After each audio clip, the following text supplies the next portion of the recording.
welcome back. This is the last video, and I'm so happy, so very happy, because my voice is about gone, and I'm traveling tomorrow, so I need to get up and get packing. I'm going to be talking about the fifth and last advanced reader's copy that I read. It's called The Psychology of Time Travel. It was written by Kate Mascarenhas.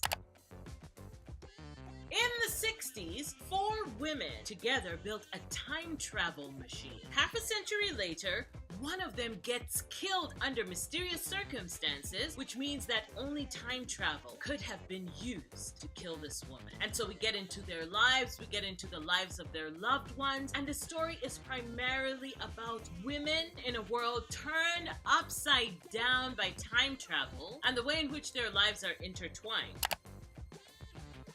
I wish that there were more books like this one about women who are the villains, who are the heroes, who are the lovers, who are the bystanders, who are figuring things out without having to resort to the strength of masculinity or sort of the logical way in which men think about things, and therefore that's why we need them to help us solve some of the biggest problems. This is not to say that men are not important. Men are important, but just as important as women are. As a whodunit story, you know, you find out that a crime has been committed, and then you need to go back and figure out who did it. It's not a very strong story. They give away who did it close to the end, but not at the end, so that you have time to sort of figure out why this person did the thing that they did.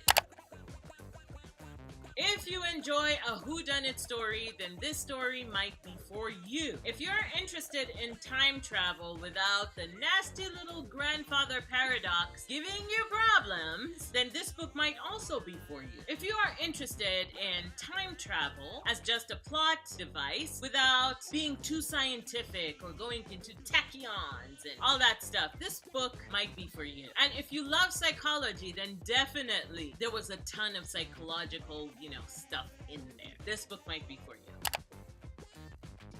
Number 1, the characters were so varied and from varied backgrounds. There were different ages, all women, but it was so rich in characters. The second thing is that I learned a bunch of new terms that I'd never heard of, like a dowager's hump. I was like, what?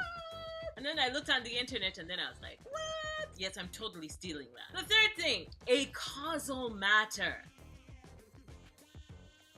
What? A causal matter. Stuff that just springs into existence because apparently there's leftover energy from God knows where during time travel. That blew my mind. It was an interesting thing to think about. And I loved the storytelling. It drew me in, and I was curious about these characters.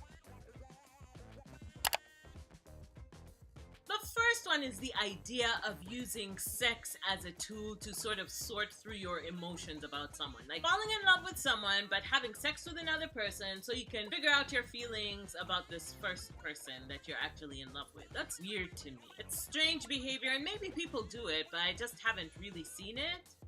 So anyway, number 2, Odette. How is it that she is so fragile, and yet as soon as she gets onto the force, as soon as she becomes a member of the conclave, then she's suddenly given this character of an investigator who's suddenly able to handle all this information and order people about, get me this, get me that other document.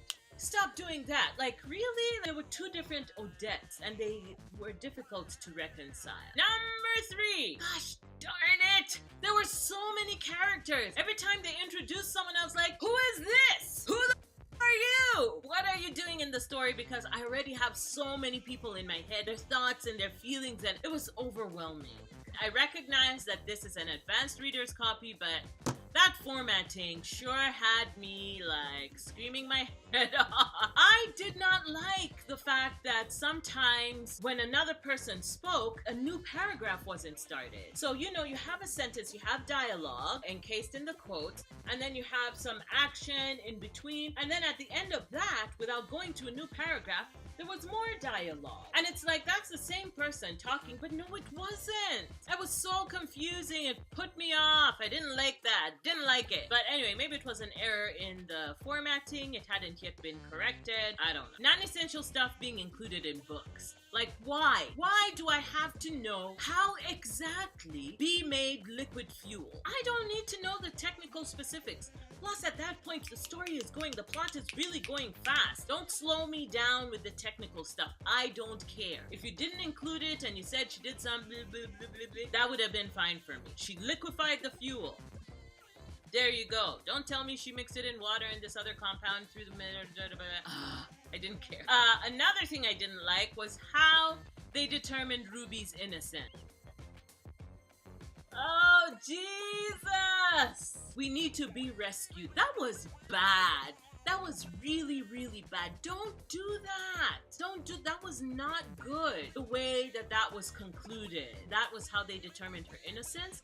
How? And for those of you who don't know, she just had to answer 3 questions from a book that she loved to read that had nothing to do with the story. And that is how her innocence was determined. I didn't get it. It made me just, like, it spoiled the end of the book for me. And finally, the thing I did not like was the fact that Lucille, the only black scientist of the original 4 scientists that created the time machine, had no character whatsoever. She had nothing. She was empty, and whatever like little bits and pieces were just thrown in so that we would remember that she was in the story, but everybody else was as large as life. She was...